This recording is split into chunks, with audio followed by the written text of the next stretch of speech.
सुप्रभात विद्यार्थी मित्र हो. आपला जो काही TYBAला जे काही नवीन विषय सुरू करण्यात आलेला आहे, जो आंतरविद्या शाखीय पेपर आहे जेनेरिक नावाचा. तर या पेपरमधले आपण आतापर्यंत 3 मुद्दे बघितलेत. लोक रंगभूमी आणि लोकसाहित्याचा परस्पर संबंध, लोक रंगभूमीची वैशिष्ट्ये,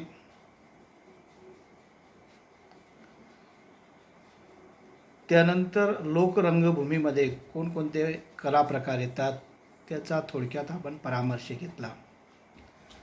मित्रो, आता या लोकरंगभूमी हा जो काही पेपर आहे, तर या पेपरमधला दुसरा जो काही घटक आहे तो आहे लोकरंगभूमी पारंपरिक रूपे, आणि त्याच्यामधला पहिला जो काही मुद्दा आहे 2.1 म्हणजे घटक 2 मधला पहिला मुद्दा जो काही कीर्तन, भूमिका, स्वरूप व प्रकार वैशिष्ट्ये, असा हा आपला दुसरा घटक जो आहे या दुसऱ्या घटकातला पहिला मुद्दा आहे. आता कीर्तन तुम्ही सर्वांनी ऐकलं असेल. कीर्तनामध्ये काय भूमिका असते, कीर्तनाचे स्वरूप, कीर्तनाचे प्रकार याविषयी आपल्याला थोडक्यात परामर्श घ्यायचे आहे. आता कीर्तनाची भूमिका जर आपण बघितली तर कीर्तनाला अगदी प्राचीन काळापासून फार महत्त्वाचं स्थान आहे. कीर्तन संस्थेला एक महत्त्व आहे, कारण तुम्ही प्रत्येकाने जर कीर्तन ऐकलं असेल तर कीर्तनामध्ये गायन असतं, वादन असतं, वक्रोक्त कला असते, अभिनय असतो, विनोद असतो, आणि जो काही सादर करणारा जो काही कीर्तनकार जर का असेल तर तो अतिशय गांभीर्याने तो अगदी प्रेक्षकांची किंवा श्रोत्यांची मंत्रमुग्ध होऊन जातो, एकरूप होऊन जातो. आणि जेव्हा रंगभूमीवरती कीर्तनकार हा जेव्हा कीर्तन सादर करत असतो त्यावेळेस श्रोता आणि कीर्तनकार या दोघांना एक वेगळ्याच प्रकारचा आनंद मिळत असतो. आणि म्हणून प्राचीन काळापासून कीर्तनाने फार मोठी अशी मौलिक कामगिरी केलेली आहे. कीर्तनाचा इतिहास जर आपण बघितला तर तो अगदी वेद उपनिषदांपर्यंत जातो. कीर्तनातूनच आजपर्यंत हिंदू संस्कृतीचं रक्षण करण्याचं काम कीर्तनाने केलेलं आहे. धर्म उपदेशकाचं काम सुद्धा कीर्तनाने केलेलं आहे. आणि म्हणून कीर्तन हा जो काही वाङ्मय प्रकार जो काय आहे किंवा कीर्तन जे काय आहे, या कीर्तनातून अगदी धर्म उपदेश असेल, संस्कृतीचं रक्षण असेल, त्याचबरोबर सत्प्रचार असेल, या सर्व ज्या काही गोष्टी ज्या आहेत त्या कीर्तनाच्या माध्यमातून आजपर्यंत अनेक कीर्तनकारांनी केले. कीर्तनातून संत महंत जे काय ते जेव्हा कीर्तन करत असतात त्यावेळेस काही कीर्तनकारांनी तर अगदी राष्ट्रीय भावना जी काय असेल त्या राष्ट्रीय भावनेला सुद्धा जागृत करण्याचं काम केलेलं आहे. अगदी संत तुकडोजी महाराज असतील किंवा इंदोरीकर महाराज असतील, आपल्याला असे असंख्य कीर्तनकार सांगता येतील की ज्या कीर्तनकारांनी कीर्तनाच्या माध्यमातून समाजाला प्रबोधन करण्याचं काम केलं आहे, हिंदू धर्माचं रक्षण करण्याचं काम केलं आहे, संस्कृती रक्षण करण्याचं काम केलेलं आहे. एवढंच नाही तर समाजामधल्या जे काही अनिष्ट रूढी परंपरा चालीरीती जे काही असतील त्याच्यावर सुद्धा संवाद करण्याचं काम कीर्तनकार जे काय आहे ते कीर्तनाच्या माध्यमातून करत असतात. आणि म्हणून कीर्तन हे फक्त काही परमेश्वर प्राप्तीचा मार्ग नाही, तो तर मार्ग आहेच.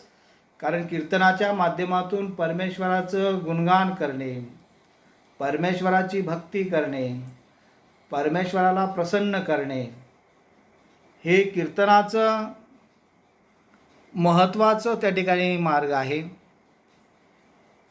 कारण नामस्मरण केल्यानंतर परमेश्वर जो का असेल तो आपल्यावरती प्रसन्न होत असतो. आपल्यावरचा अरिष्ट असेल, संकट असेल ते दूर होत असतं. आणि म्हणूनच परमेश्वर प्राप्तीचा मार्ग हा जो काय आहे तो कीर्तन आहे. असं अगदी प्राचीन काळापासून चालत आले आहेत. अगदी नामदेवापासून तर आज गायतपर्यंत अनेक कीर्तनकारांनी परमेश्वर भक्तीचा मार्ग जो काय तो कीर्तनाचा निवडलेला आहे. परंतु त्याचबरोबर धर्मजागरण करण्याचंही काम कीर्तनकारांनी केलेलं आहे. आणि मग अशा या कीर्तनाचं स्वरूप पाहत असताना अगदी वैदिक काळापासून म्हणजे रामायण, महाभारत आणि पुराणे यातील कथांचं नाट्यपूर्ण कथन व गायन हे कीर्तनाचे महत्त्वपूर्ण अशा दोन अंग आहेत. भगवंताचे चरित्रकथन करून गुणदर्शन करणे हा मुख्य उद्देश कीर्तनाचा असतो. कीर्तनाच्या माध्यमातून समाजाला सन्मार्ग जो का असेल तर सन्मार्ग देण्याचं काम कीर्तनकार करत असतो कीर्तनाच्या माध्यमातून. आणि म्हणून आजही आपल्या महाराष्ट्रामध्ये किंवा भारतातील सुद्धा अनेक प्रांतांमध्ये कीर्तन हे जे काय आहे हे रंगभूमीवरती सादर करत असतात. त्यांना जरी वेगवेगळ्या प्रकारची जरी नावं जरी असली तरीसुद्धा कीर्तनाच्या माध्यमातून समाजाला उपदेश करणे, समाजाला प्रबोधन करणे, जनजागृती करणे, समाजाला दिशा देण्याचं काम कीर्तनकार जे काय ते कीर्तनाच्या माध्यमातून करत असतात. आणि म्हणूनच कीर्तन हा जो काही कलाप्रकार जो आहे तो अगदी प्राचीन काळापासून या भारतभूमीमध्ये निर्माण झालेला आहे. म्हणजे महाराष्ट्रामध्ये कीर्तनाची परंपरा जशी थोर आहे तसं अनेक प्रांतांमध्ये सुद्धा या कीर्तनाला वेगळ्या प्रकारचं स्वरूप, वेगळ्या प्रकारची नावं जी काय ती दिली गेलेली आहेत. अगदी महाराष्ट्र राज्याला लागूनच जो काही कर्नाटक जे काही राज्य जे काय आहे या कर्नाटकामध्ये सुद्धा कीर्तनाला फार महत्त्वाचं स्थान दिलं आहे. आणि म्हणून कर्नाटकामध्ये कीर्तनाचे 4 प्रकार त्या ठिकाणी मानले गेले आहेत. म्हणजे कीर्तनाच्या माध्यमातून दिव्य नाम जे का असेल ते जोपासावे लागतात. त्याचबरोबर जेव्हा जेव्हा सण उत्सव येत असतो त्या सण उत्सवाच्या दिवशीसुद्धा कीर्तन जे काय आहे ते कीर्तन रंगभूमीवर सादर होत असतं.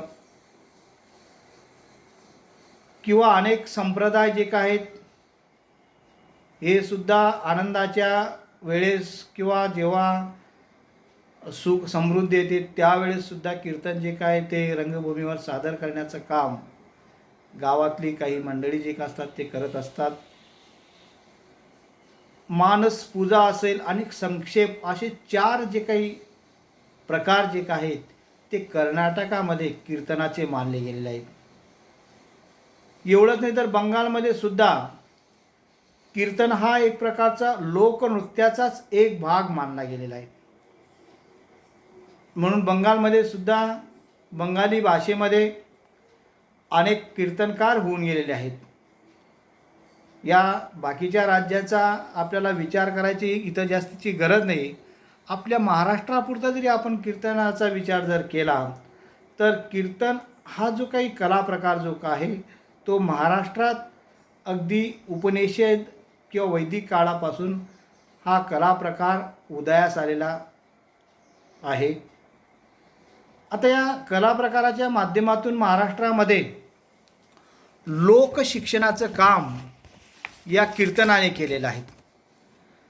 आणि म्हणून कीर्तनाचे 2 प्रकार केले जातात किंवा मानले जातात. एक नारदीय कीर्तन आणि दुसरं वारकरी कीर्तन. आता नारदीय कीर्तन आणि वारकरी कीर्तन या दोन प्रकारांचा विचार करत असताना त्याच्यामधला पहिला जो काही प्रकार आहे तो आहे नारदीय कीर्तन. आता नारदचा पासून या कीर्तनाचा प्रारंभ झालेला आहे असे एक प्रकारचं कथा मानली जाते. म्हणजे देवतांचे कल्याणपर मंत्र लयीचे म्हटले जाते, त्यास कीर्तन म्हणतात.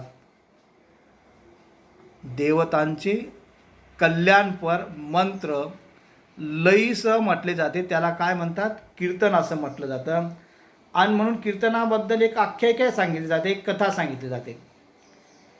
एकदा नारदाने ब्रह्मदेवाला सांगितलं किंवा विचारलं की मानवी जीवनावरती जे काही संकट येत असतं, मानवी जीवनामध्ये जे काही दुःख येत असतात, मानवी जीवनामध्ये जे काही अनेक प्रकारच्या समस्या जे काय असतात, या समस्याच्या गर्तेतून, या दुःखातून, या संकटातून काही मार्ग आहे का?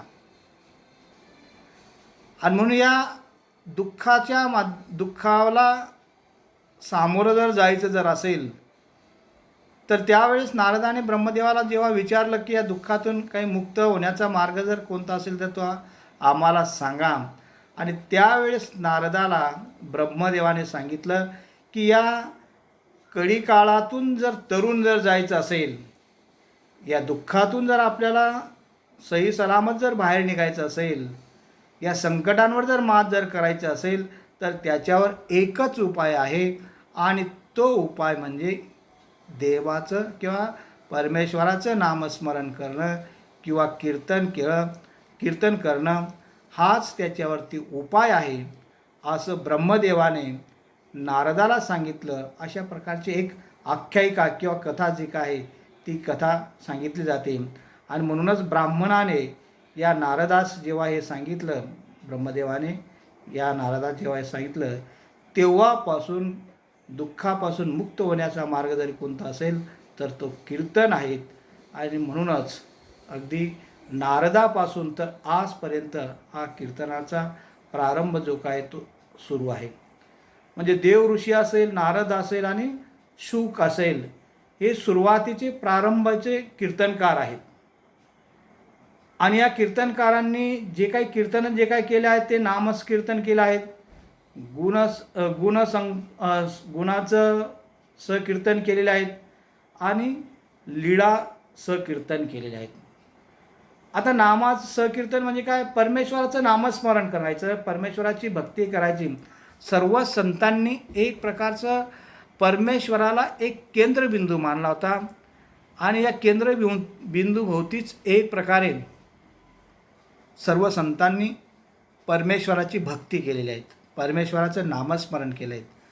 आणि परमेश्वराचं स्मरण करून त्यांचा नामाचा जो काही गरजा जयकार केला असेल किंवा नामाचं स्मरण केलं असेल आणि त्या स्मरण केल्यानंतर त्याला दुःखातून एक प्रकारची मुक्तता मिळाली आहे असं नारदीय कीर्तनाच्या माध्यमातून सांगितलं जातं.